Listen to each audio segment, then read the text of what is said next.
Shalom, bien-aimés dans le Seigneur. Bienvenue au mois de la mission. Après avoir eu la foi comme celle d'Élie et ayant compris que nous sommes des personnes comme lui qui pouvons exercer dans les surnaturels, voici l'opportunité de déverser la puissance de Dieu sur le peuple. Et Paul nous exhorte dans Romains au chapitre 10, à partir du verset 11, voici la lecture. Quiconque croit en lui ne sera point confus. Il n'y a aucune différence, en effet, entre les Juifs et les Grecs, puisqu'ils ont tous un même Seigneur, qui est riche pour tous ceux qui l'invoquent.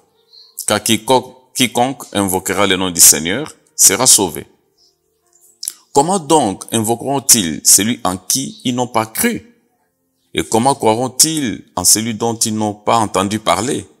Et comment en entendront-ils parler s'il n'y a personne qui prêche? Et comment y aura-t-il des prédicateurs s'ils ne sont pas envoyés, selon qu'il est écrit, qu'ils sont beaux les pieds de ceux qui annoncent la paix, de ceux qui annoncent des bonnes nouvelles. Mais tous n'ont pas obéi à la bonne nouvelle. Aussi, Ésaïe dit-il, Seigneur, qui a cru à notre prédication? Ainsi, la foi vient de ce qu'on entend, et ce qu'on entend vient de la parole de Christ. Gloire au Seigneur.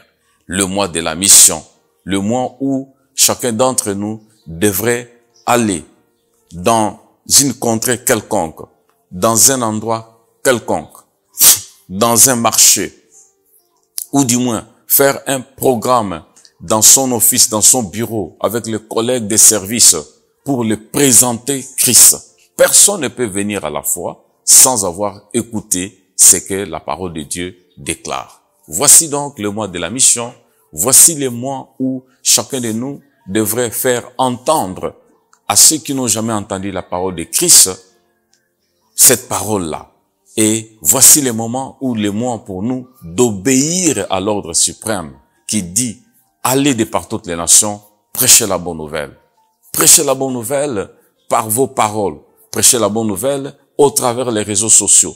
Prêchez la bonne nouvelle en prenant un véhicule, un avion pour aller dans un coin reculé, dans un coin où les gens n'ont pas encore entendu l'évangile, où les gens ont entendu un évangile qui est un autre évangile que ce que le Seigneur Jésus-Christ nous a laissé.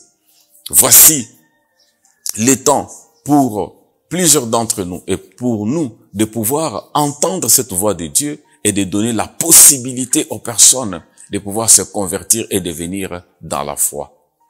Voici le temps ou le moment et le mois pour nous de pouvoir mettre pas seulement nos dons, nos talents, nos dons spirituels au service de l'évangile, mais aussi de mettre tout notre être, notre corps, notre âme, notre esprit, nos avoirs pour que l'évangile plutôt aille de l'avant. Voici le moment de se réveiller et de pouvoir gagner les âmes et de revenir avec des témoignages. Le Seigneur a fait telle chose. Le Seigneur a accompli tel miracle. T.L. Osborne disait ceci. Pourquoi devront-ils entendre 52 fois l'évangile alors que dans d'autres coins, il n'y a personne qui annonce l'évangile? Au fait, chaque année a un minimum de 52 dimanches et nous n'avons pas besoin de rester chauffer nos bancs et entendre l'évangile 52 fois en ce qui concerne les 52 dimanches de l'année, sans que les autres, ceux qui sont éloignés, ceux qui sont dans des villages, ceux qui sont dans des coins reculés, n'ont pas encore entendu l'évangile. Bien-aimés, réveillons-nous. Bien-aimés, lèvons-nous. Bien-aimés, acceptons l'appel de Dieu. Nous avons déjà été envoyés par Jésus-Christ lorsqu'il était en train de retourner au ciel. Il dit, allez de par toutes les nations. Il nous envoie, allez de par toutes les nations. Prêchez la bonne nouvelle. Et voici les miracles qui accompagneront ceux qui auront cru. Si nous allons, il y aura un accompagnateur. L'accompagnateur, c'est Jésus-Christ lui-même. Parce qu'il dit, je serai avec vous tous les jours jusqu'à la fin du monde. Mais pour prouver que Jésus-Christ est avec nous, les miracles vont nous accompagner. Lorsque nous restons sur place, nous pouvons ou ne pas voir ces choses. Mais lorsque nous allons vers les autres personnes, vers les autres peuples abandonnés, vers les personnes qui sont en train de vendre au marché, vers ceux qui sont dans des bus, vers ceux qui sont dans des malls, vers des personnes qui sont dans les villages, vers des personnes qui sont dans des cités, vers les personnes qui sont dans des bateaux qui voyagent pendant 2 semaines en ce qui concerne la République démocratique du Congo. Ils voyagent pendant 2 semaines sur les bateaux. Si nous allons avec l'évangile, c'est alors que nous allons voir des miracles. Mois d'octobre, mois d'évangélisation. Mois d'octobre, je vous l'ai dit, mois de la mission.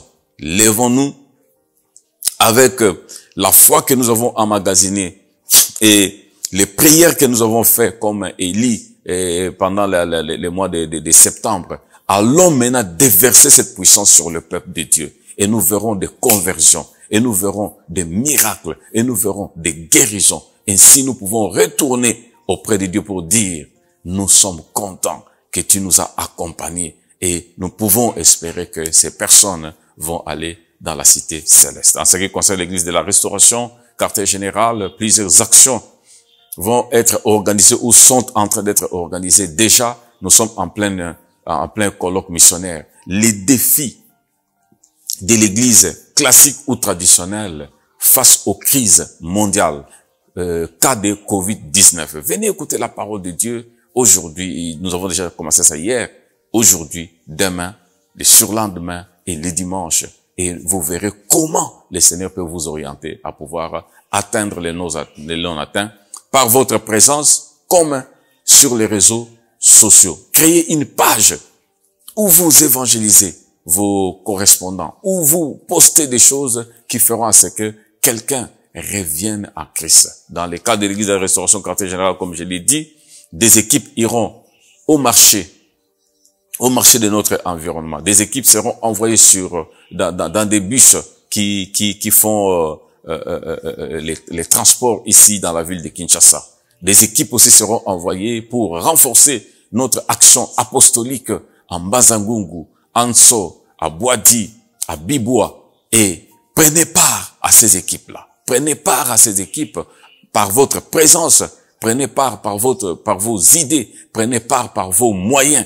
Et donnez à ces équipes qui vont faire ces terrains-là pendant 1 semaine ou 2 semaines pour qu'ils soient à l'aise et qu'ils évangélisent. Ainsi, les récompenses peuvent être partagées. Mais mon grand souci est que chacun de nous se lève comme celui qui proclame l'évangile, là où il se trouve dans son bureau, là où il se trouve dans son quartier, là où il se trouve à l'université, là où il se trouve au Parlement, là où il se trouve au Sénat, là où il se trouve même à la présidence, que chacun de nous puisse devenir un missionnaire qui apporte l'évangile afin que les gens entendent et soient sauvés. Ainsi, les récompenses seront vôtres et la gloire reviendra à notre Dieu et lui seul. Que le Seigneur élève une nouvelle génération de missionnaires sur les réseaux sociaux, des missionnaires qui descendent même sur terrain, des missionnaires qui vont même dans des coins reculés pour accueillir, récolter toutes ces âmes perdues et toutes ces âmes qui peuvent arriver à la foi au travers l'évangile de Jésus-Christ. Soyez bénis et que Dieu vous accompagne et que Jésus-Christ vous accompagne comme il a promis sur la terre des missions et que la gloire revienne à lui et à lui seul. Au nom de Jésus, je vous ai ainsi béni et j'ai béni ce mois d'octobre. Amen.